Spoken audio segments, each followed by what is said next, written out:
Good morning to all. आपका पुनः स्वागत है। औद्योगिक अवस्थिति के संदर्भ में हमने पूर्व के वीडियो के अंदर विभिन्न आर्थिक, राजनीतिक या सामाजिक जो कारक किसी भी औद्योगिक गतिविधि को स्थापित करने के लिए या उसको चलाने के लिए उनके क्या प्रभाव पड़ते हैं, उनकी सबकी हमने चर्चा पूर्व के वीडियो में की। उसी कड़ी के अंदर किसी भी उद्योग को स्थापित करने के लिए एक विशिष्ट स्थिति की आवश्यकता होती है जिसमें हम न्यूनतम लागत लगाकर अधिकतम उससे आय प्राप्त करना चाहते हैं, जिसको हम ये कहें कि एक लोकलाइजेशन की या अवस्थिति निर्धारण करने की एक प्रक्रिया होती है जब किसी भी उद्योग को स्थापित किया जाता है। इस संदर्भ में बहुत सारे जो विद्वान थे उन्होंने समय समय पर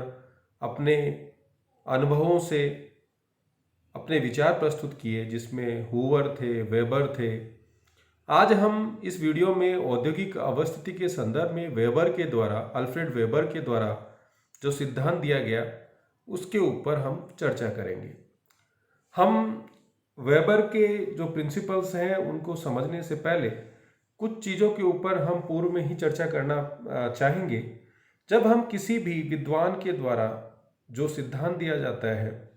उस सिद्धांत के अंदर उस विद्वान के द्वारा कुछ उसकी परिकल्पनाएं होती हैं, कुछ उनके परसेप्शंस होते हैं, जिनके आधार पर या ये कहें कि कुछ आइडियल जो स्थितियां होती हैं उनके आधार पर वे अपना सिद्धांत को प्रतिपादित करते हैं। दूसरी बात, आज हम जिन सिद्धांतों को पढ़ना चाह रहे हैं तो हमारा दृष्टिकोण हो सकता है कि क्या वर्तमान में दिए गए पूर्व के इन विद्वानों के द्वारा जो सिद्धांत है कितने प्रासंगिक है या नहीं है। इसके ऊपर हम जब चर्चा करें तो जब हम इस विषय को पढ़ते हैं, किसी विद्वान के विचारों को, सिद्धांतों को, तो उस स्थिति में हमें उन तात्कालिक सामाजिक, आर्थिक या विकास का जो स्तर था उनको हमारे मस्तिष्क में रखना चाहिए। जब हम वेबर की बात करते हैं तो इन्होंने जो अपना सिद्धांत 1909 में दिया, तो हमारे जो विचार उस 1909 की तात्कालिक स्थितियां किस तरह की रही होंगी, जिनको वेबर ने अपने औद्योगिक अवस्थितिकरण के सिद्धांत के लिए आधार बनाया। हो सकता है कि तात्कालिक समय में वो औद्योगिक अवस्थिति के संदर्भ में दिए गए जो सिद्धांत थे प्रासंगिक रहे होंगे। अब उसमें वर्तमान में जो समय के साथ जो परिवर्तन विभिन्न विकासात्मक स्थितियों में हुआ, उनकी परिचर्चा हम जब इसको पढ़ लेते हैं उसके बाद उसको उस संदर्भ में उसको अध्ययन किया जाना चाहिए। लेकिन कई बार हमने देखा है कि जो विद्यार्थी हैं, जब वेबर के सिद्धांत की बात आती है तो वो उनकी जो मान्यताएं होती हैं उनको ही आलोचना करना शुरू कर देते हैं। लेकिन जो उनकी मान्यताएं होती हैं तो वो एक आइडियल स्थिति को ध्यान में रख के दी जाती है। तात्कालिक समय परिस्थितियों, तात्कालिक सामयिक जो घटनाएं थी उनको आधार में रखकर दी जाती हैं। तो तुरंत प्रभाव से जब आप इस तरह की आलोचनाएं करते हैं तो उस विद्वान के द्वारा किया गया एक अविस्मरणीय योगदान जो औद्योगिक अवस्थिति के संदर्भ में, उसको आप 100% नकार देते हैं। तो ये आपका जो दृष्टिकोण है कभी भी किसी भी विद्वान के द्वारा दिए गए विचारों के संदर्भ में नहीं होना चाहिए। आप कह सकते हैं कि वो स्थितियां वर्तमान में नहीं है इसलिए प्रासंगिक नहीं है, लेकिन तब उन्होंने जब वो सिद्धांत दिया तब तो प्रासंगिक हो सकती है।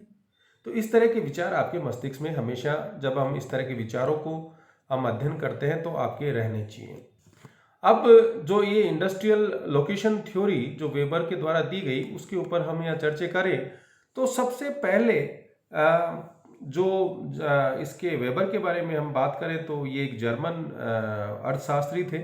और इन्होंने अपने लंबे अनुभवों के आधार पर इस सिद्धांत को प्रतिपादित किया। और ये एक सामान्य बात है, जब हमने औद्योगिक अवस्थिकरण के जो कारक, चाहे वो बाजार हो, परिवहन हो, कच्चा पदार्थ हो, उनकी चर्चा हमने पूर्व के वीडियो में की, तो वो आधार आज भी किसी औद्योगिक अवस्थितिकरण के लिए संदर्भ में दिए गए थे। तो और एक चीज हमेशा ध्यान रखना चाहिए कि कोई भी औद्योगिक गतिविधि को जो कोई व्यक्ति या सरकार प्रारंभ करती है तो उसका उद्देश्य निश्चित रूप से लाभ प्राप्त करना होता है। ये अलग है कि जहां वेलफेयर स्टेट की बात करते हैं तो रोजगार के दृष्टिकोण से वहां पर औद्योगिक गतिविधियों को संचालित किया जाता है, लेकिन वो भी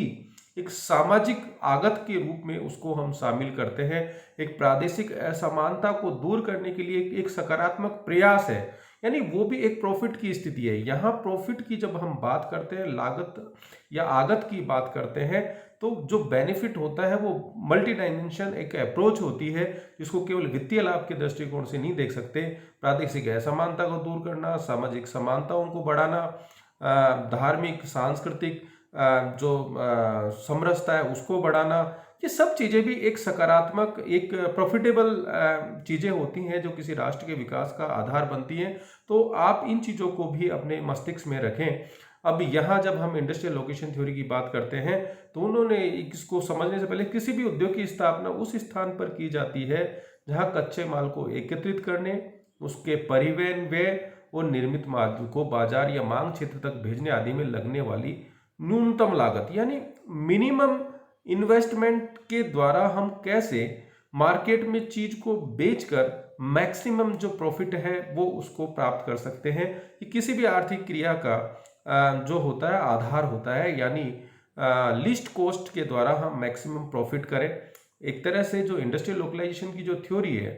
उसके अंदर जो एक इकोनॉमिक मैन की जो संकल्पना होती है कि मनुष्य हमेशा अपने लाभ को अधिकतम करना चाहता है, ठीक वही चीज जब औद्योगिक गतिविधियों को हम संचालित करते हैं तो उसमें हम संचालन के समय हमारे मस्तिष्क में जो भी कच्चा पदार्थ है उसको लेना, उसको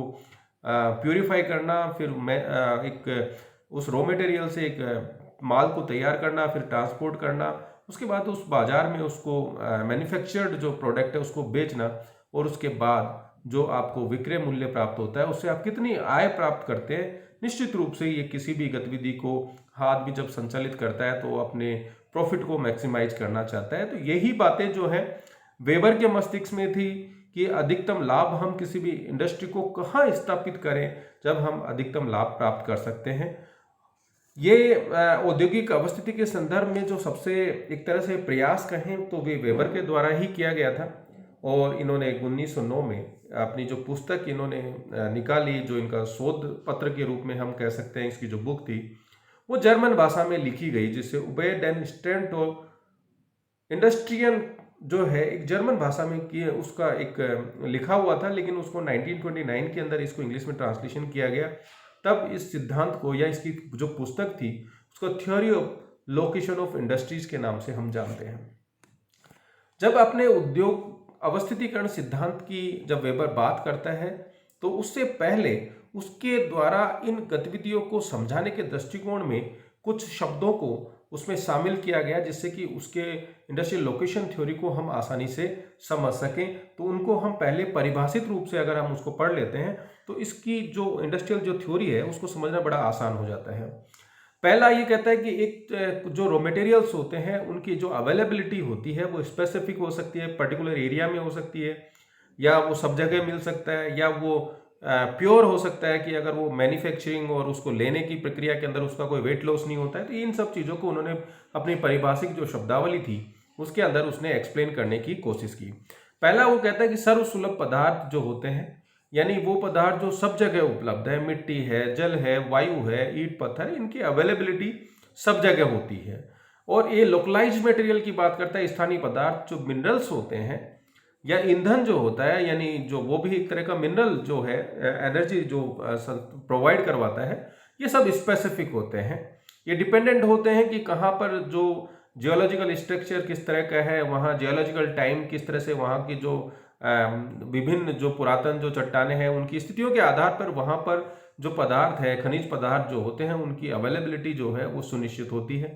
कुछ इस तरह के पदार्थ भी होते हैं जिनको हम प्योर या शुद्ध पदार्थ कहते हैं, यानी वो कच्चे पदार्थ या उसकी मैन्युफैक्चरिंग जो भी चीज़ बनती है उसके अंदर वेट लॉस जो होता है वो नहीं होता। या हम जब एक्सपोर्ट हम किसी चीज़ को करते हैं, या आप सूत को कर लीजिए या सूत से बने हुए कपड़े को कर लीजिए, तो उसके अंदर किसी तरह का जो वेट लॉस नहीं होता है, तो उसको हम प्योर मटेरियल के अंदर शामिल करते हैं। ग्रॉस मटेरियल की बात करते हैं तो ये वो पदार्थ होते हैं जो मिश्रित पदार्थ, जो स्थानीय पदार्थ जिनका भार जो उत्पादन की प्रक्रिया के अंदर, यानी आप जब कोई पदार्थ जो भी कोई यूनिट जो पदार्थ है या कोई हम उत्पादन प्रक्रिया जब हम करते हैं और कोई पदार्थ का जो निर्माण होता है, तो उसके जो कच्चे पदार्थ का उसमें जब वेट लॉस हो जाता है, यानी हम कहें कि हम कोयले से और आयरन ओर से, इनसे जब हम इस्पात की तैयार करते हैं तो उसके अंदर दोनों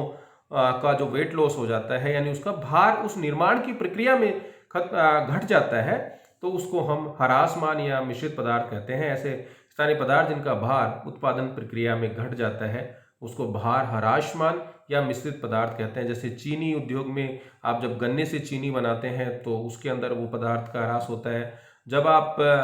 लकड़ी या लुगदी से, कागज उद्योग में जब आप कागज लकड़ी या लुगदी से बनाते हैं उसमें वेट लॉस होता है। लोहा इस्पात उद्योग में जब लोहा का वेट लॉस होता है। तो इस तरह के जो पदार्थ होते हैं जिसके अंदर अत्यधिक अशुद्धियाँ पाई जाती हैं तो उनको हम ग्रॉस मटेरियल के रूप में शामिल करते हैं। ये पदार्थ सूचकांक की बात करता है, जिस मटेरियल इंडेक्स की बात करता है, यानी उत्पादित वस्तु का भार और स्थानीय पदार्थ का भार की जो है, इसके अंदर दोनों चीज़ों का इस तुलनात्मक जो है अध्ययन करने की बात करता है कि कितना उसका जो रेशियो होता है उसकी यहाँ पर वो समझाने की कोशिश करता है, जिसको हम आगे फिर चर्चा करेंगे। अवस्थिति स्थानीयकरण या लोकेशनल वेट की बात करता है। प्रति इकाई उत्पादित वस्तु के लिए कच्चा माल तथा उत्पादन वस्तु सब मिलकर जितने भार का परिवहन किया जाता है उसे स्थानीयकरण भार कहा जाता है। यानी आप कहाँ जहाँ इंडस्ट्री स्टेब्लिश की जा रही है उसके लिए आवश्यक कच्चे पदार्थ जो हो रहे हैं उनका भार का जो परिवहन आप करते हैं, या जो तैयार माल है उसको मार्केट तक जब आप पहुंचाते हैं तो उनके जो परिवहन जो लागत होती है उसी को हम स्थानीय भार के अंदर शामिल करते हैं। ये कह रहा है कि जो पदार्थ सब जगह सर्वसुलभ होते हैं उनका जो अवस्थीय स्थानीयकरण जो भार होता है उसको वो एक होता है, क्योंकि उसी पदार्थ को आप जो मार्केट होता है वहीं पर उसको निर्माण करके उसको आप परिवहन कर सकते हो। क्योंकि उसे केवल निर्मित वस्तु का ही परिवहन करना पड़ता है, इसलिए केवल उसका स्थानीयकरण जो भार होता है एक होता है। जबकि शुद्ध पदार्थ का उपयोग करने वाले के उद्योग की कच्ची सामग्री, निर्मित सामग्री, दोनों जो पदार्थ, दोनों सामग्री जो होते हैं उनका परिवहन करना पड़ता है, तो उनका जो स्थानीयकरण जो भार होता है वो दो होता है। यहाँ आइसोडोपेन एक विशेष संकल्पना जो वेबर के द्वारा दी गई। तो आइसोडोपेन क्या होता है कि समान जो परिवहन लागत को मिलाने वाली एक रेखा होती है जिसको हम आइसोडोपेन कहते हैं। आगे इसको हम और अच्छे से एक्सप्लेन करेंगे। जब वेबर अपना सिद्धांत देता है तो जैसे मैंने आपसे कहा कि कुछ स्पेसिफिक कंडीशंस के अंदर अगर इनके उद्योगों को हम इम्प्लीमेंट करते हैं तो वो अपना बेस्ट जो रिजल्ट होता है वो वहाँ उनसे हमें मिलता है। उस संदर्भ में वेबर ने अपनी कुछ अवधारणाएं या कुछ परमिसेस थी या पोस्टुलेट्स थे जिनको वो अपने सिद्धांत को एक्सप्लेन करने से पहले समझाना चाहता है या बताना चाहता है कि कहाँ जब हम उद्योग स्थापित कर रहे हैं जिस चीज क्षेत्र के अंदर वहाँ किस तरह की स्थितियाँ होंगी, क्या जो इंडस्ट्रियलिस्ट जो होता है वो उनके दिमाग में या उसके पास पूर्व क्या क्या सूचनाएं होती हैं, उनकी सबकी बात यहाँ पर करता है। ये कहता है कि उद्योग स्थापना स्थान या क्षेत्र एक ही प्रशासन के अधीन एक विलग इकाई के रूप में पाया जाता है, जहाँ पर क्लाइमेट, वहाँ की कल्चर, वहाँ की टेक्नोलॉजी आदि और वहाँ की जो ज्योग्राफिकल कंडीशंस होती हैं उसमें सिमिलरिटी देखने को मिलती है। अब यहाँ हम ये इसका खुद के अपनी कुछ परमिसेस थी। अब या वर्तमान में कहें या कहें कि इस तरह की जो स्थितियाँ जो हैं वो कहीं पर भी देखने को नहीं मिलती जहाँ पे कल्चरल, क्लाइमेटिक और टेक्निकल जो सिमिलरिटीज़ हों। लेकिन जब डेवलपमेंट की स्थितियाँ सभी जगह अच्छी नहीं हो तो उस जगह फिर भी हम ये कह सकते हैं कि वहाँ पे कल्चर डेवलपमेंट उतना नहीं होता, तो टेक्निकल जो डेवलपमेंट उतना नहीं होता, तो काफ़ी कुछ चीज़ें तात्कालिक समय के हिसाब से वो चीज़ें सही हो सकती थी। वो कह रहा है कि कारखाना या उद्योग की अवस्थिति का विश्लेषण एक ही उत्पादन वस्तु के संदर्भ में किया जाता है। क्यों यहाँ इस बात में स्पेसिफिक इसने बात की, केवल एक ही उत्पादन विश्लेषण के संदर्भ में इसने बात की। समान प्रकार की किंतु विभिन्न गुणों वाली वस्तुओं भिन्न वस्तुएं माना जाएगा। कच्ची सामग्री की उपलब्धता की आप में पूर्व में जो भी हम जो इंडस्ट्री एस्टेब्लिश करेंगे तो उसके अंदर जो भी रॉ मटेरियल उपयोग में लिया जाएगा उसके हमें पूर्व में ही पूरी जानकारी उसकी होगी, और उपभोग यानी जो मार्केट होगा जहां हम उसको सेल आउट करेंगे, जहां हम उसको एक्सपोर्ट करेंगे, उसके बारे में भी अभी पूर्ण जानकारी होगी। और स्थान या बाजार एक दूसरे से अलग बिंदु के रूप में स्थित होंगे। अर्थव्यवस्था एक स्वतंत्र बाजार पर आधारित होगी। बाजार में वस्तुओं की आपूर्ति हेतु पूर्ण प्रतिस्पर्धा की स्थिति हमें देखने को मिलेगी। श्रम सर्वत्र नहीं है। यहाँ ये बात कह रहा है कि जो श्रम होता है, लेबर जो होता है, उसकी जो अवेलेबिलिटी होती है वो स्पेसिफिक होती है, यानी श्रम की जो उपलब्धता है कुछ क्षेत्र विशेष के अंदर ही आपको मिलेगी। लेकिन जो भी उद्योग हम स्थापित करना चाह रहे हैं, जो उद्योग स्थापित कर रहा है, उसको उन स्पेसिफिक या जो लेबर स्पेसिफिक जो एरियाज होते हैं उसके बारे में उसको पूर्ण जानकारी होती है। ये बात भी वेबर अपने सिद्धांत में कहता है। कच्चे माल या निर्मित माल के रूप में वस्तु का परिवहन व्यय भार और दूरी के अनुपात में बढ़ता है। ये एक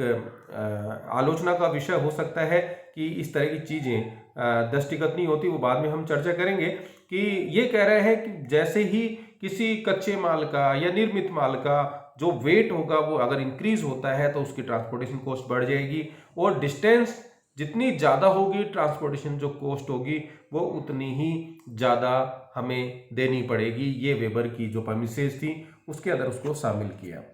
वेबर का जो सिद्धांत बेसिकली 3 चीज़ों को एक्सप्लेन करता है, या ये कहें कि जो लीस्ट कॉस्ट या इंडस्ट्रियल लोकलाइजेशन के अंदर वो स्थिति को ढूंढना जहां पर मिनिमम इन्वेस्टमेंट से मैक्सिमम हम गेन करना चाहते हैं। तो 3 चीज़ों के आधार पर ये इसको अपने सिद्धांत को वेबर जो है औद्योगिक स्थिरीकरण सिद्धांत को एक्सप्लेन करता है। पहला होता है रिलेटिव ट्रांसपोर्ट कॉस्ट की बात ये करता है, लेबर कॉस्ट की बात ये करता है, एग्लोमरेशन की बात ये करता है, यानी आपेक्षिक परिवहन व्यय, श्रम व्यय, समूहन एवं एकत्रीकरण, यानी ये तीनों ही स्थितियां जो है वो किस तरह से औद्योगिक लागत को कम करती हैं जिससे कि हमारा जो प्रॉफिट है वो मैक्सिमम हो सके। तो ये इनको समझाने की कोशिश कर रहा है। सबसे पहले हम रिलेटिव ट्रांसपोर्ट कॉस्ट की बात करें तो ये कह रहा है कि कच्चे माल या उत्पादित वस्तुओं का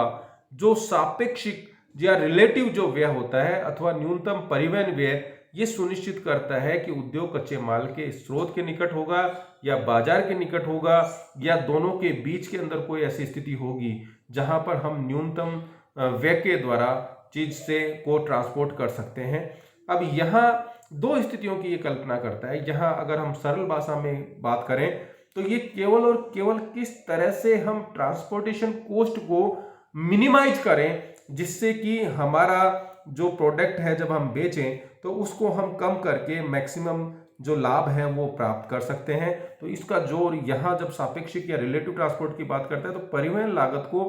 न्यूनतम करने की बात करता है। अब क्या क्या स्थितियां हो सकती हैं जब परिवहन लागत कम रहे, तो ये 2 स्थितियों की कल्पना की इसने। 2 स्थितियों के आधार पर इसने वेबर ने इसको समझाने की कोशिश की।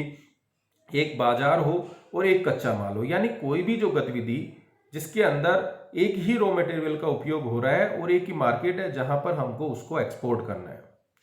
दूसरी स्थिति की बात ये कर रहा है कि मार्केट एक ही है लेकिन उस पर्टिकुलर उद्योग के अंदर जो निर्मित माल है उसके अंदर 2 कच्चे पदार्थों की आवश्यकता होती है। तो इन दोनों स्थितियों में क्या क्या स्थितियां हो सकती हैं जब ट्रांसपोर्टेशन कॉस्ट को हम मिनिमाइज करें और हमारे प्रॉफिट को अधिकतम करें। तो यहाँ सबसे पहले हम जब एक बाजार और एक कच्चे माल की बात करते हैं तो यहाँ ये 3 कंडीशंस को आधार पे इसको एक्सप्लेन करने की कोशिश करता है कि यदि कच्चा माल सर्वत्र उपलब्ध है, यानी जो इंडस्ट्री जो हम एस्टेब्लिश करना चाह रहे हैं, अगर मान लीजिए कि ये मार्केट है और ये चारों तरफ जो है आपका जो कच्चा पदार्थ है उसकी अवेलेबिलिटी मार्केट या सब जगह उसकी अवेलेबिलिटी है, तो ये ऐसी स्थिति होगी कि आप जो भी इंडस्ट्री एस्टेब्लिश करेंगे वो केवल मार्केट में स्थापित करेंगे क्योंकि जो आपको रॉ मटेरियल चाहिए वो आपको सभी जगह उपलब्ध है, जिससे कि आपकी जो ट्रांसपोर्टेशन की जो कॉस्ट होगी केवल और केवल बाजार के अंदर जो निर्मित माल है उसको पहुंचाने की लगेगी। अगर ये पदार्थ सर्वत्र उपलब्ध है और आपने इंडस्ट्री यहाँ एस्टेब्लिश कर दी जबकि उसका मार्केट के नज़दीक भी वो पदार्थ उपलब्ध है, तो उस स्थिति में आपको इस पदार्थ को मार्केट तक ले जाने का, या तो आप वहाँ मैन्युफैक्चरिंग आपकी इंडस्ट्री है तो कच्चे पदार्थ को आप मार्केट तक लेके जाएंगे, देन आप उसको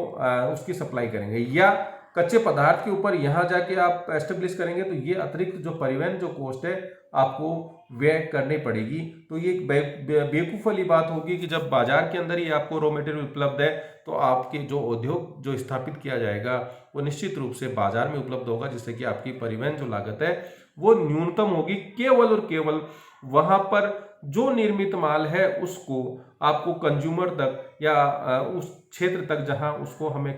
विक्रय करना है वहां तक पहुंचाने का जो व्यय है हमारा लगेगा। दूसरी स्थिति, यदि कच्चा माल स्थानिक है लेकिन प्योर है। अब वापस सुन लीजिए कि यदि कच्चा माल स्थानिक है और वो शुद्ध है तो उद्योग आप या बाजार पे भी स्थापित कर सकते हैं या कच्चे माल के निकट भी स्थापित कर सकते हैं। अगर इस स्थिति की बात करें तो ये मार्केट है हमारा और ये कच्चा माल है जो स्पेसिफिक है। अब यहाँ मार्केट के अंदर हमें कोई भी जो मटेरियल हम तैयार करते हैं उसको वहीं पर हम बेचने के लिए जाएंगे। चूंकि ये पदार्थ शुद्ध है यानी इसके अंदर जब निर्माण जो प्रक्रिया होती है उसमें कच्चा माल जो होता है उसका जो वेट लॉस नहीं होता। जैसे अगर हम कपड़ा उद्योग से हम इसको समझाना चाहें तो आप जो कॉटन है उसको आप यहाँ तक ले जाकर यहाँ जो है मार्केट के अंदर यहाँ मैन्युफैक्चरिंग करके आप बेच सकते हो या यहीं पर उद्योग को स्थापित करके जो कपड़ा है उसको आप मार्केट तक पहुंचा सकते हो। तो आपको जो ट्रांसपोर्टेशन कॉस्ट है वो दोनों स्थिति में देनी पड़ेगी, चाहे आप इंडस्ट्री को मार्केट में स्थापित कीजिए या आप इंडस्ट्री को जहां कच्चा पदार्थ है जो स्पेसिफिक एक जगह विशेष तक मिल रहा है तो यहाँ आप दोनों में कहीं पर भी आप जो है उद्योग को स्थापित कर सकते हैं इस स्थिति के अंदर।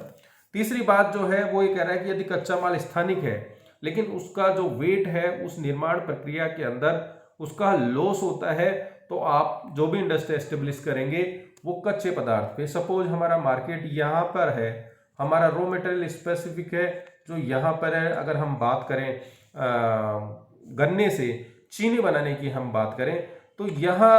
आप गन्ने को मार्केट तक ले जाकर वहाँ चीनी को उत्पादन करेंगे तो मार्केट में अगर हम लेके जाना चाहेंगे तो हमको जो गन्ना है जिसका वेट लॉस होता है निर्माण प्रक्रिया के अंदर, तो अगर हम 10 किलो गन्ना लेते हैं और उसके अंदर अगर हमको 1 किलो चीनी ही मिलती है तो आपको 9 किलो जो गन्ना है उसका ट्रांसपोर्टेशन कॉस्ट अतिरिक्त वहन करना पड़ेगा। जबकि अगर हम इसको रॉ मटेरियल पे स्टेब्लिश करते हैं तो यहाँ क्योंकि हमें कच्चा पदार्थ की अवेलेबिलिटी है तो केवल और केवल हमें केवल 1 किलो केजी जो प्योर हमने जो शुगर प्रिपेयर किए उसका परिवहन भी करना पड़ेगा, क्योंकि वो अपने एजेप्शंस में या परमिसेस में ये साफ कहता है कि जो परिवहन लागत जो होती है वो दूरी और भार के अनुपात में बढ़ती है। तो यहाँ हम उस वेट को स्पेसिफिक जगह पे अगर हम रॉ मटेरियल पे ही एस्टेब्लिश करेंगे तो अतिरिक्त जो कच्चा पदार्थ जिसका वेट ह्रास होता है उसका हमें परिवहन नहीं करना पड़ेगा। तो इस स्थिति के अंदर जो तीसरी स्थिति होगी वहाँ जो उद्योग है वो कच्चे माल के ऊपर ही स्थापित होगा, जिससे कि हम परिवहन लागत को न्यूनतम करके हमारे प्रॉफिट को मैक्सिमाइज कर सकें। अब हम बात करते हैं दूसरी स्थिति की, जब ये दो बातें कहता है कि भाई जो दो एक ही मार्केट हो और उसके लिए दो तरह के कच्चे पदार्थों की आवश्यकता होती है, तो क्या क्या कंडीशंस हो सकती हैं किसी भी इंडस्ट्री को एस्टेब्लिश करने के लिए जिससे कि हम परिवहन लागत को न्यूनतम करके अधिकतम लाभ की स्थिति को प्राप्त कर सकें। यदि कारखाना उद्योग में प्रयुक्त कच्ची सामग्री सर्वसुलभ है और कारखाना को बाजार बिंदु पर यानी दोनों ही पदार्थ, यदि दोनों ही पदार्थों की अवेलेबिलिटी सब जगह है, मार्केट में भी अवेलेबल है, उसके चारों तरफ वाला जो एरिया है उस वहां भी अवेलेबल है, तो नो डाउट हमारी जो इंडस्ट्री होगी वो मार्केट में स्थापित होगी, क्योंकि हमको जो कच्चा जो पदार्थ है उसको अतिरिक्त परिवहन करने की आवश्यकता नहीं होगी। केवल मार्केट के अंदर हम जो रॉ मटेरियल आसपास मतलब सर्वत्र है वहीं से हम मार्केट में जो हमारी इंडस्ट्री होगी वहाँ लेंगे, वहाँ से जो निर्माण सामग्री होगी जो निर्मित सामग्री हो उसको बाजार तक हम बेच देंगे, तो हमारी जो परिवहन लागत जो स्पेसिफिक जगह से लाने वाली जो बात है वो खत्म हो जाएगी। दूसरी स्थिति ये कहता है कि दोनों कच्चे पदार्थ सामग्री शुद्ध पदार्थ है तो कारखानों को बाजार केंद्र पर, यानी यह स्थिति की अगर हम बात करें तो यहाँ मार्केट है और एक रॉ मटेरियल आपको यहाँ मिल रहा है, एक रॉ मटेरियल आपको यहाँ मिल रहा है, दोनों स्पेसिफिक है लेकिन प्योर है। तो आपको इसको इंडस्ट्री को एस्टेब्लिश करने के लिए मार्केट की जरूरत पड़ेगी, क्योंकि या तो आप ये इसको ऐसे नहीं ले जा सकते, आपकी जो हो सकता है डिस्टेंस वाइज दूरी ज़्यादा हो जाएगी तो आपको अतिरिक्त परिवहन लागत देनी पड़ेगी, या यहाँ से हम इधर लेके जाएं तो अतिरिक्त परिवहन लागत देनी पड़ेगी। लेकिन यहाँ आप दोनों को मार्केट में लाएंगे तो आपकी जो परिवहन लागत के ऊपर कोई अंतर नहीं आएगा या मिनिमाइज होगी। तो मार्केट के अंदर हम इंडस्ट्री को एस्टेब्लिश करके जो निर्मित सामग्री है उसको हम बाजार तक पहुंचा सकते हैं। तो इस तरह की स्थिति भी अगर होगी तो हमारा जो उद्योग होगा वो मार्केट के अंदर ही स्थापित होगा, क्योंकि उसके अंदर दोनों प्योर मटेरियल हैं, तो उसके अंदर जो वेट लॉस होगा वो नहीं होता है। तो हमें अतिरिक्त जो उसके अंदर जो रॉ मटेरियल का जो परिवहन होता है उस तरह की स्थितियाँ हमें यहाँ देखनी नहीं पड़ेगी। जो कच्चा पदार्थ है वो उतना ही जो निर्मित माल होता है उसका जो वेट होता है। तीसरी स्थिति की बात करें, यदि कारखाने में शुद्ध पदार्थ और सर्वसुलभ पदार्थ दोनों का उपयोग होता है, तब भी कारखाना, यानी एक पदार्थ स्पेसिफिक है, वो शुद्ध भी है, प्योर है, और एक ऐसा पदार्थ जिसकी अवेलेबिलिटी मार्केट के अंदर भी है, सब जगह उसकी अवेलेबिलिटी है, तो आपको केवल एक शुद्ध पदार्थ जो है उसका ही परिवहन करके आपको मार्केट तक लाना होगा, क्योंकि दूसरा जो कच्चा पदार्थ उस इंडस्ट्री में यूज होगा वो उसकी अवेलेबिलिटी वहीं पर है। तो आप उद्योग की स्थापना जो है मार्केट में करेंगे, देन उस निर्मित माल को आप बाजार तक या जो भोक्ता होता है वहां तक हम पहुंचा सकते हैं। इसकी जो तीसरी स्थिति है ये बड़ी स्पेसिफिक है, जिसको वेबर एक्सप्लेन भी करना चाहता है कि यदि दोनों कच्ची सामग्री मिश्रित है, यानी वहां जो आपका रॉ मटेरियल है उसके अंदर वेट लॉस होता है, यानी आप 1 किलोग्राम कोई चीज निर्मित कर रहे हैं तो उसके अंदर आपको 10 किलोग्राम जो रॉ मटेरियल है उसकी आवश्यकता पड़ती है। दोनों ही पदार्थ स्पेसिफिक हैं, दोनों ही अशुद्ध पदार्थ हैं, तो आपको उद्योग को कहाँ स्थापित किया जाएगा ये निर्णय लेना अपने आप एक लॉजिकल है, जिसको वेबर ने एक्सप्लेन भी किया। दोनों कच्ची सामग्री मिश्रित पदार्थ ह्रासमान वाली हैं, स्थानिक हैं, तो कारखाने की स्थापना के लिए वेबर ने जो प्रिंसिपल दिया उसको लोकेशनल ट्रायंगल के आधार पे उसने उसको एक्सप्लेन करने की कोशिश की। अब यहाँ जो है हम इसको समझाने की, इस मैप से समझाने की कोशिश करेंगे कि क्या स्थिति हो सकती है। हमारा जो मार्केट है वो यहाँ पर है, एक रॉ मटेरियल यहाँ पर है और एक रॉ मटेरियल यहाँ पर है। If the industry is to be located P, अगर हम पी पे करते हैं the total transport cost will be, क्या होगा यदि कि 2000 टन अगर उसमें हमें कच्चे पदार्थ की जरूरत पड़ेगी 50 किलोमीटर हमें, तो 2000 टन, अगर एक टन को 1 रुपए की हमारी कॉस्ट लगती है, तो यहाँ उसकी जो कॉस्ट होगी वो कितनी होगी, तो ये इस डिस्टेंस के हिसाब से हमें तय करना पड़ेगा। लेकिन अगर हम इसी रॉ मटेरियल को यहाँ अगर रॉ मटेरियल 1 है, दूसरा रॉ मटेरियल 2 है, दोनों ही वेट लॉस हैं, और हम दोनों पदार्थों को यहाँ मार्केट में लेके जाएं तो हमको 100 किलोमीटर उसका जो वेट है उसको हमें ट्रांसपोर्ट करना पड़ेगा, क्योंकि दोनों इम्प्योर है, प्योर नहीं है, तो आपको अतिरिक्त परिवहन लागत देनी पड़ेगी। या हम एक को यहाँ से हम यहाँ लेके जाएं तो आपको इस रॉ मटेरियल 1 का अतिरिक्त जो ट्रांसपोर्टेशन कॉस्ट हमें देनी पड़ेगी, यानी जो डिस्टेंस वाइज भी बात करें तो ये 100 किलोमीटर, देन ये 200 किलोमीटर हो जाएगा। या यहाँ से हम यहाँ जाएं तो भी 100 किलोमीटर, और यहाँ से हम जाएं तो भी 200 किलोमीटर परिवहन हमारा होगा, तो परिवहन जो लागत होगी हमारी ज़्यादा होगी। लेकिन अगर दोनों को हम यहाँ 50 किलोमीटर इधर चलते हैं और 50 किलोमीटर इधर चलते हैं, तो यहाँ 100 और ये जो दूरी हमारी कम हो जाती है 186 जो ट्रांसपोर्ट होगा उसी को हमें परिवहन करना पड़ेगा। तो हमें कहीं ऐसी बीच की स्थिति दोनों के यहाँ भी हो सकती है, वो बीच की चीज यहाँ स्थिति हो सकती है, क्योंकि अगर वो स्थिति हम यहाँ करते हैं तो हमारी जो ट्रांसपोर्टेशन जो कॉस्ट है वो उसको हम मिनिमाइज करना चाहेंगे, दूरी को कम करना चाहेंगे, जिससे हमें अतिरिक्त जो पदार्थ है उसका परिवहन ना करना पड़े। कोई बीच की स्थिति देखनी पड़ेगी जिससे कि हम मिनिमाइज कर सकें ट्रांसपोर्टेशन कॉस्ट को। वेट के अकॉर्डिंग जो ट्रांसपोर्टेशन कॉस्ट बढ़ती है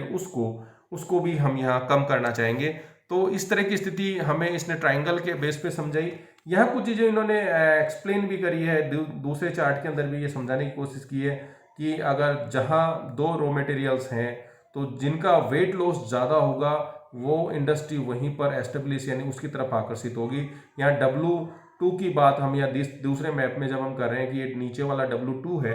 तो यहाँ अगर हम इंडस्ट्री एस्टेब्लिश करेंगे तो यहाँ ये हमारा मार्केट है, और सपोज हमारा यहाँ पे मार्केट है और ये रॉ मटेरियल W1 या W2 है। तो जहाँ इस डायग्राम से केवल ये एक्सप्लेन करने की कोशिश की जा रही है कि अगर 2 रॉ मटेरियल हैं, दोनों इम्प्योर हैं, अशुद्ध हैं, वेट लॉस है, तो जिसके अंदर ज़्यादा वेट लॉस होगा तो इंडस्ट्री उसकी तरफ ही अट्रैक्ट हो जाएगी, क्योंकि अगर हम दूसरी तरफ करेंगे जिसमें वेट लॉस कम होगा तो हमें अतिरिक्त जो वेट होता है उसकी ट्रांसपोर्टेशन कॉस्ट पे करनी पड़ेगी। तो इस डायग्राम के अंदर जो इंडस्ट्री है वो जितना ज़्यादा कच्चा पदार्थ के अंदर वेट लॉस होगा उसकी तरफ इंडस्ट्री जो है अट्रैक्ट होती है, वहाँ हम स्थापित करके ट्रांसपोर्टेशन जो कॉस्ट है उसको हम कर सकते हैं। दूसरी बात जो वेबर समझाने की कोशिश करता है वो श्रम का इम्पैक्ट ऑफ लेबर की बात करता है। वेबर के अनुसार जैसे हमने पूर्व में भी कहा उसको पता होता है कि जो लेबर जो होती है वो स्पेसिफिक जगह पे मिलती है, और जो इंडस्ट्री जो एस्टेब्लिश करता है उसको पता होता है कि कहाँ कहाँ पर लेबर की अवेलेबिलिटी है। श्रम पर होने वाला व्यय विभिन्न स्थानों पर अलग अलग होता है। लेबर जो होती है उसकी जो कॉस्ट जो होती है जो है अलग अलग होती है। श्रम पर होने वाले व्यय या श्रम लागत को कम करने से उद्देश्य से कारखानों को उस स्थान से हटकर भी स्थापित किया जा सकता है जो परिवहन व्यय की दृष्टि से सर्वोत्तम है। पूर्व का जो उन्होंने रिलेटिव ट्रांसपोर्ट कॉस्ट की जब बात की थी तो उसमें यह कहा था कि हम उद्योग को स्थापित वहां करेंगे जहां पर हमारा जो ट्रांसपोर्टेशन जो कॉस्ट है वो weight wise distance wise minimize कर सके, जिसको कम कर सके। लेकिन यहां वेबर ये कह रहा है कि यदि जितनी ट्रांसपोर्टेशन कॉस्ट जो है अगर बढ़ती है उतना ही कम मात्रा में अगर लेबर कॉस्ट कम हो जाती है तो हम उस आइडियल स्थिति से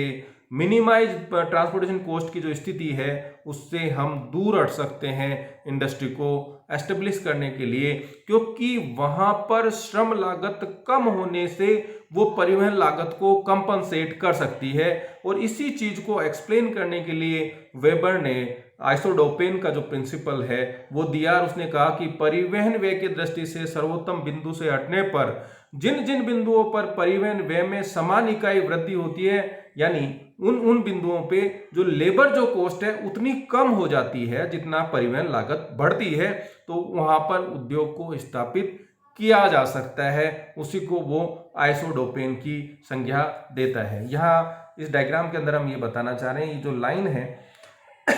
जो अगर हम R से M की बात करें, R रॉ मटेरियल है,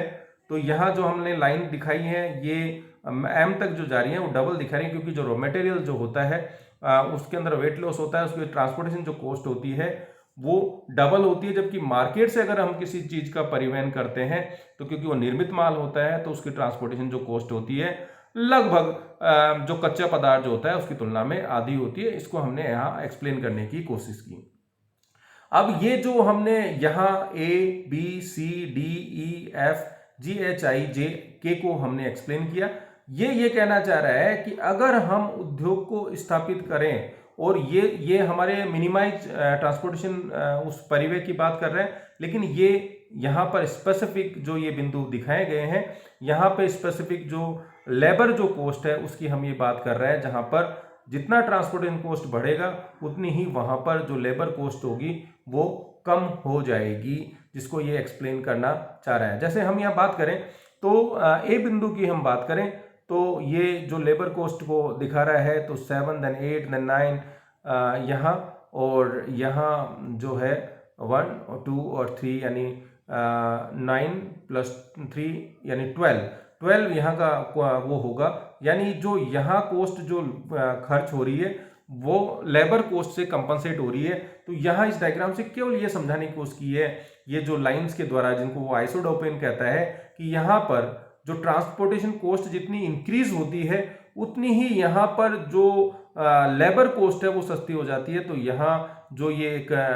मिनिमम ट्रांसपोर्टेशन कॉस्ट से हम दूर हट सकते हैं, वहाँ लेबर जो है उसको कंपनसेट कर देती है। तो उस स्थिति में जो आइडियल जो परिवहन की स्थिति होती है उसको हम लेबर के अकॉर्डिंग वहाँ से हटकर भी उद्योग की स्थापना कर सकते हैं। तीसरा जो सबसे मुख्य बिंदु है वो कह रहा है इम्पैक्ट ऑफ एग्लोमेरेशन। एकत्रीकरण का सिद्धांत जो है बहुत महत्वपूर्ण सिद्धांत है, आज भी उतना ही प्रासंगिक है। वेबर के अनुसार 3 प्रकार से इसका फायदा होता है। कारखानों के विस्तार के द्वारा ये एग्लोमेरेशन हो सकता है। एक ही स्थान पर एक ही उद्योग के कई कारखाने स्थापित हो जाएं तो वहां पर इंफ्रास्ट्रक्चर जो है वो डेवलप हो चुका होता है, वहां पर एक ही तरह के रॉ मटेरियल की आवश्यकता होती है। वहां पर जब जैसे हमने इंफ्रास्ट्रक्चर की बात की, इलेक्ट्रिसिटी की अवेलेबिलिटी, जल की अवेलेबिलिटी, लेबर की अवेलेबिलिटी, तो वो जो बेनिफिट्स होते हैं एग्लोमरेशन के कारण हमें वहां पर मिलना शुरू हो जाते हैं। तो वहां पर इंडस्ट्री को एस्टेब्लिश हम कर सकते हैं। एक स्थान पर विभिन्न प्रकार के स्थापित होने से एक ही प्रकार के उद्योग हों या एक से अधिक प्रकार के, तो भी वहाँ पे चाहे बैंकिंग फैसिलिटीज़ हो तो वो सुविधाएं वहाँ पर उपलब्ध होती हैं। तो वहाँ पर इस डायग्राम के अंदर यही समझाने की कोशिश की है, ये कोई एक इंडस्ट्री है, दूसरी है, तीसरी है, तो उसका जो बेनिफिट है वो वहाँ पर इससे दूर जाकर यहाँ जहाँ पर है ये एग्लोमरेशन वाला जो बेनिफिट है वहाँ मिलेगा। पूर्व का जो इंफ्रास्ट्रक्चर जो डेवलपमेंट है लेबर का, रॉ मटेरियल का, तो वहाँ पर हम उद्योग को स्थापित कर सकते हैं। इस तरह से वेबर का जो ये अवस्थित सिद्धांत है, अगर हम इसकी प्रासंगिकता की बात करें तो वर्तमान में भी जो 1909 में जो सिद्धांत दिया था आज भी प्रासंगिक है, क्योंकि ये जो इकोनॉमिक्स का जो बेसिक प्रिंसिपल है कि हम न्यूनतम लागत पर अधिकतम लाभ प्राप्त करना चाहते हैं, इससे कोई हम नकार नहीं सकते। साथ ही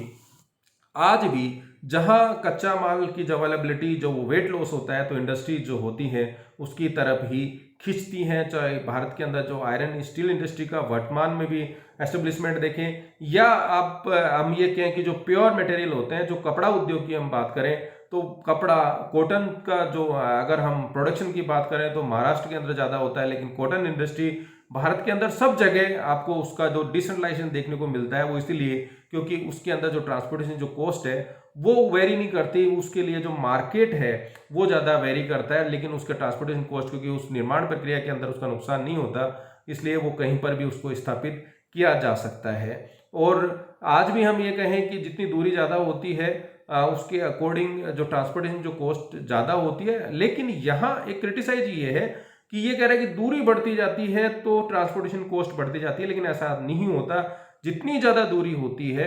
ट्रांसपोर्टेशन जो कॉस्ट है रिलेटिवली कम होती जाती है। अगर हम ट्रेन की ट्रांसपोर्टेशन की बात करें तो अगर हम एग्जांपल लें कि आपको जयपुर से दिल्ली जाना है तो आपकी ट्रांसपोर्टेशन कॉस्ट जो होगी वो निश्चित रूप से ज़्यादा होगी। अगर हम दिल्ली से बॉम्बे जाएं तो उस रिलेटिवली रेफरेंस के अंदर जो ट्रांसपोर्टेशन जो कॉस्ट होगी वो कम होगी। यानी दूरी के हिसाब से जो परिवहन जो लागत होती है वो तुलनात्मक रूप से कम होती जाती है। जितनी दूरी कम होती है उसकी ट्रांसपोर्टेशन कॉस्ट ज़्यादा होती है और दूर जाते जाते उसकी ट्रांसपोर्टेशन कॉस्ट रिलेटिवली रेफरेंस में हमको देखना पड़ता है तो वो कम होती जाती है। लेबर की जो अगर हम बात करें तो आजकल जो स्पेसिफिक इंडस्ट्रीज होती हैं वहाँ जरूर लेबर जो कॉस्ट है वो डिफाइन होता है, चाहे डायमंड इंडस्ट्री की बात करें या गोल्ड बेस्ड इंडस्ट्री की बात करें या आप तो टेक्नोक्रेट्स की बात करें, तो वहाँ पर जो ट्रांसपोर्टेशन कॉस्ट से हम डिफर हो जाते हैं, दूर हो जाते हैं। अगर वहाँ पर हमें स्पेसिफिक स्किल्ड लेबर की अवेलेबिलिटी होती है तो वहाँ ये चीज़ें आज भी वेरी करती हैं। एग्लोमरेशन निश्चित रूप से जो है कोई भी इंडस्ट्री जो नई इंडस्ट्री स्थापित करता है और वहाँ पूर्व के अंदर उसको अगर इंफ्रास्ट्रक्चर डेवलपमेंट मिलता है तो उसका जो व्यय है, उसके अंदर जो इन्वेस्टमेंट जो व्यय है, उसको इलेक्ट्रिसिटी, वाटर, बैंकिंग वो फैसिलिटीज़ पहले से अवेलेबल होती है, तो ये चीज़ें भी प्रासंगिक है। तो हम ये कह सकते हैं कि अगर इसकी मान्यताओं को वर्तमान संदर्भ में देखकर बदला जाए और या कहें कि इसकी मान्यताओं को तात्कालिक समय के दृष्टिकोण से देखा जाए तो ये सिद्धांत तब प्रासंगिक था, लेकिन वर्तमान आवश्यकताओं के हिसाब से इसके अंदर परिवर्तन कर और औद्योगिक स्थानीकरण के संदर्भ में इसका विश्लेषण किया जाए तो वेबर का जो सिद्धांत है, चाहे वो भारत के अंदर लोह इस्पात उद्योग की स्थिति देखें या कपड़ा उद्योग की स्थिति देखें, तो वर्तमान में भी इस उद्योग की जो प्रासंगिकता है वो बनी हुई है। आप लोगों की जो भी क्यूरीज हैं वो आप कमेंट कर सकते हैं। अगर आपको कोई चीज़ समझ में नहीं आती आप मैसेज कर सकते हैं। अगर आपको वीडियोस निश्चित रूप से अगर पसंद आते हैं तो आप लाइक कीजिए, लोगों को आप सब्सक्राइब भी कीजिए, शेयर कीजिए। नहीं आते हैं आप डिसलाइक कीजिए, इसमें कोई वो नहीं है। आप कमेंट बॉक्स में डालिए कि हम इसमें क्या सुधार कर सकते हैं। धन्यवाद।